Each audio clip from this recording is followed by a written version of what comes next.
Head over to thebestsongever.com and purchase our new hit, Together Again. It is a cover of Smokey Mike and the God King. That's Jeremy Boring and Michael Knowles. And with your help, we will smash our way onto the Billboard charts. From SCNR.com, Colorado Republican Party says they will withdraw from primary and convert to caucuses if Trump ruling stands. Quote, a majority of the court holds that President Trump is disqualified from holding the office of president under Section 3 of the 14th Amendment of the United States Constitution. The ruling said because he is disqualified, it would be a wrongful act under the election code for the Colorado Secretary of State to list him as a candidate on the presidential primary ballot. The lawsuit was filed by Citizens for Responsibility and Ethics, in a DC-based watchdog group. This we know.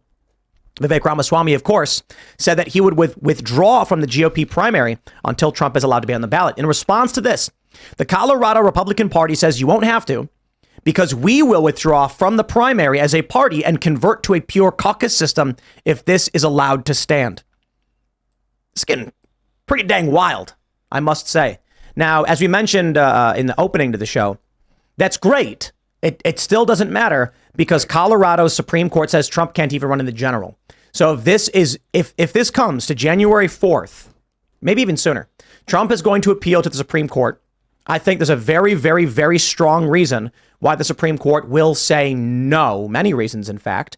Though many argue that the Supreme Court will intervene, it is yet to be seen.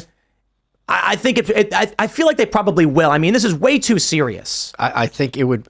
Not only do I think they will, I think it would be 7-1 or 8-0, because the judicial branch since the beginning has been very reticent about getting involved when it comes to votes and things like this. They really like it to be, and Jefferson was like thought that the Congress should be able to supersede what the Supreme Court has to say. They really don't like it when judges strike things off ballots and things like that or get involved. So this is the other thing that's very important from a legal perspective is Trump hasn't been convicted of insurrection.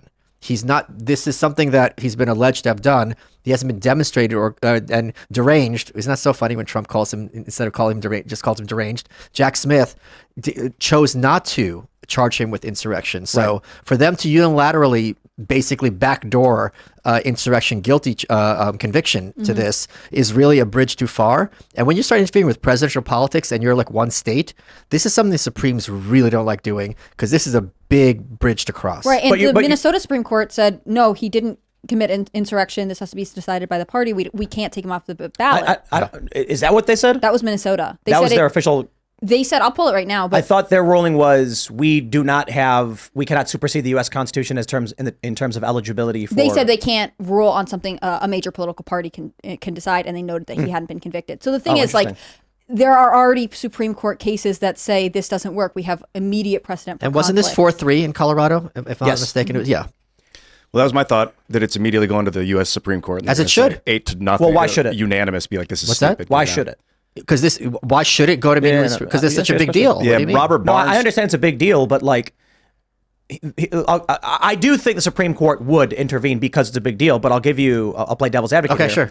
If Starbucks decides to hold an election to determine the chairman of the board, should the Supreme Court intervene if Starbucks changes the rules as to how the election is? But that's is held? a private company. And this is a private organization, the RNC. Yeah, but no, it's not private because when there's all sorts of regulations and things about who can get on the ballot, who cannot. Like there've been lawsuits. For example, like, California's like a jungle primary in the general. There's all sorts of rules and regulations by what parties, because there's many states, for example, where if I want to make it that I'm the Republican Party, only registered Republicans can vote, they still made laws that basically if you're independent, you can vote. Different states, different laws. Then fair point. Perhaps the Supreme Court does intervene for that reason, saying the state has no authority to intervene in a private organization's electoral process. Either way, yeah, it works. Robert Barnes tweeted out, which I thought was kind of great. Yeah, this is probably from 5:00 p.m. 4:58. It said the easiest path for SCOTUS to take in the Colorado Supreme Court Trump disqualified case is to hold a court has no constitutional role in excluding a presidential candidate from the ballot in the first place. That is a choice the Constitution gives to state legislature and Congress. However, this is a private entity that is being affected by this. But again, it's fair to say this is the state government intervening in a private entity. I think there's a strong argument, considering what we saw with Texas v. Pennsylvania in 2020, that is it 2020 to 2021. The Supreme Court simply says the rules for private organizations fall to the state to decide. The federal government has no grounds to intervene in how a state decides nonprofit entities operate or public good service entities operate. But my thoughts also go to George Santos, who, God bless him. Have you had him on, by the way? No. Oh, you got to get him on. When there were a lot of people in the House, and I think they had a fair point, and I certainly don't have a particular lot of love for Congress people, when the Congress people were like, we can't kick him out if he hasn't been convicted of anything yet. Like, this is really crossing a line that, do you really want to go down this line where, like, we are just picking and choosing who our fellow members are? Because that axe is going to be used against us at some point. I agree. But the question is, if a private entity within a state is engaging in a practice the state says no to, can the feds intervene? There are certain circumstances. Yes, absolutely, yeah. I agree. However, I do think the Democrats are going to start screaming 9th and 10th Amendment, saying the federal government has no right to tell a state they can't run their own election as they see fit. There's no question that you're correct, because the Democrats will take any opportunity. Sure. Like, they'll be tomorrow they'll pretend the 10th Amendment doesn't exist. You know what I mean? Exactly. So, yeah, of course they'll use that. But that's the argument they'll use. And listen, they're also making the argument that preventing you being able to vote for Trump is saving democracy. I love it. I sort of see this as an inevitability and an inoculation. Like, the Supreme Court's going to make a stand and say, precedent, you cannot do it. Let's just set the precedent and move on. I think it's an inevitability because the regime isn't going down without a fight. And I've been saying this for a long time. Everyone is aware of this. They're not just going to one day be like, you know what? We lost. Good game, guys. They are going Let's all shake hands. Yeah, go home. yeah. Their entire this is phase one. Their entire fourth quarter. Yeah. Their entire ideology is you have to tweak the rules until you get the outcome that you want. Now, in other cases, that might be actually a good thing. If we're all playing a game and somehow the game always ends up with Ian winning, even though we're playing fairly, maybe the rules are kind of skewed for people's hair length. I don't know. You know, it'd be really funny. What? I think you're going to agree. Will you play Trivial Pursuit with Ian? That'd be No, fun. that's just fun. That would be Trivial fun. Pursuit is fun. Donald Trump appeals to the Supreme Court, and the Supreme Court rules it was an insurrection and bars him from all states. There's no way that would happen. I know, but it'd be hilarious. I don't think it would be hilarious. You don't think so? No. You get your national divorce. I want my national. The reason I use the term national divorce and not the other one is The because other one, don't say it. I'm not saying it, because I genuinely believe it can be done peacefully or very relatively peacefully. I am very concerned that even January 6th, a slight bit of violence, or 9/11, you take, which was a horrible tragedy, and then 20 years of war in two countries that had nothing to do with it. So when you have this power establishment in place, any little bit of violence is used as an excuse by them to escalate things to the nth threshold, and the average people are the ones who pay the price. And that's what I'm very concerned about. I think we were at a turning point. Someone, was it Charlie Kirk or it might have been Tucker Carl? I think it was Tucker, said that Winston Churchill in 1940, after World War II broke out, he just arrested all of the opposition party with no charge. They had Abraham Lincoln arrested. No, Winston Churchill didn't do that. He had a war cabinet. Say that again? Winston Churchill had a war cabinet with the Labor Party. He didn't arrest the opposing cabinet. Then Tucker Carlson was wrong. He said that on stage, that Winston Churchill went in and arrested the opposition party, just put them all Maybe in he prison. meant like some kind of national front, but not the Labor Party. In Maryland, you had, I think it was like 29 Confederate sympathetic. Oh, yeah. He arrested the legislature. Yeah, he just went and arrested them all. Yeah, Lincoln. They created a corridor between through Maryland to D.C. that suspended all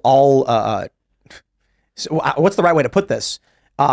Infringed upon your God-given rights. Well, also the idea that you can't secede except for West Virginia. Like, that doesn't make any, you know what I mean? That whole thing. Yeah. West Virginia is very special. We're huge fans. I'm curious to see what will happen if the Colorado GOP does say, okay, we're not having a primary anymore. We're moving to caucus. If the RNC at the national level will come after them for that. Because again, that's a move to keep Trump on the ballot, which I think the RNC doesn't ultimately want either. I think Ronna McDaniel, I think Vivek's completely right. Yes. Even if you think she's a great person, I don't know her at all. The fact is, where are the results? Like, where are the omelets? You've broken all these eggs. Right. Like, and I don't see any backbone Michael, in her. Ronna McDaniel's in the kitchen smashing eggs with a hammer, telling you she's going to make an omelet, but she's just smashing eggs with a hammer. Yeah. What would that look like, a Stop caucus? pressuring her. She's trying to cook. Yeah. If the Republican National Convention did a caucus, what would that mean exactly? It's like, no, it's not the convention, just the Colorado state. Colorado Like, state. Iowa's the first state. They have a caucus. Mm-hmm. Basically, you get together and everyone gets up and gives a speech about why my guy's the best. And then I think you have a head count. I think that's how it works. Yep. And so it's a bunch of people sitting in a room. And it's like RNC delegates and things like that. Business donors? People show up. No, And then if I you're- think there's a lot of regular people. And then you if show up. And then if you're the Democrats, you take 3 days to figure out what the votes are. Yeah. But it's because these are, in a technical legal sense, these are private organizations that can run their systems as they see fit. So when they decide super delegates in the Democrat side to push out anybody they want to push out, it's because the game is rigged. I also want to make the point, and I'm going to make the prediction here, and I don't think it's the kind of prediction where people are first like, then they think about like, okay, this is actually an easy, good prediction. I think the Democrats' plan B is not Gavin Newsom. I think the Democrats' plan B is Hillary Clinton with Newsom as VP.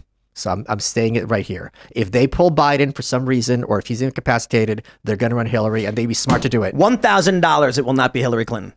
That if Biden's pulled, I'm not making a real bet. I'm kidding. I felt like I'm making a reference to. I got you. I felt like they were kind of teeing up Kamala Harris. You might be right. There's no way they're teeing Kamala Harris. I don't know why they would pick her, but because they're sending her on this national pro-abortion tour, she's basically already on the campaign. Because they don't want her making trouble in Washington. Yeah, they're like, stay busy. I'm serious. Did you see the? No, she's going on tour. They announced one date. And they're like, we'll tell you the rest of them later. Get on the plane. Get out of here.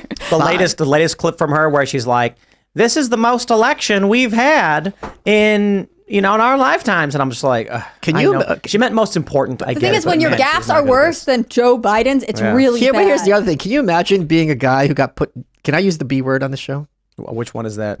BIT. I don't know. I guess. So. I mean, if you call someone that word, it's a little mean. We don't care about demonetization. The swearing is usually because like people might be in their living room with their kids. And really, in general, it's about. I'll just say B. The word I'll say B. I'll say, okay, I got it. Can you imagine being some guy who's in jail in California because this witch put you in jail? Like you're watching, you're like, how the hell did she convince this jury? Mm-hmm. Yeah. She's just cackling at my crimes. Thanks for watching this clip from the Timcast IRL podcast. Hang out with us live Monday through Friday at 8 p.m. and become a member over at timcast.com for uncensored, members-only shows exclusive. Thanks for hanging out, and we'll see you all next time.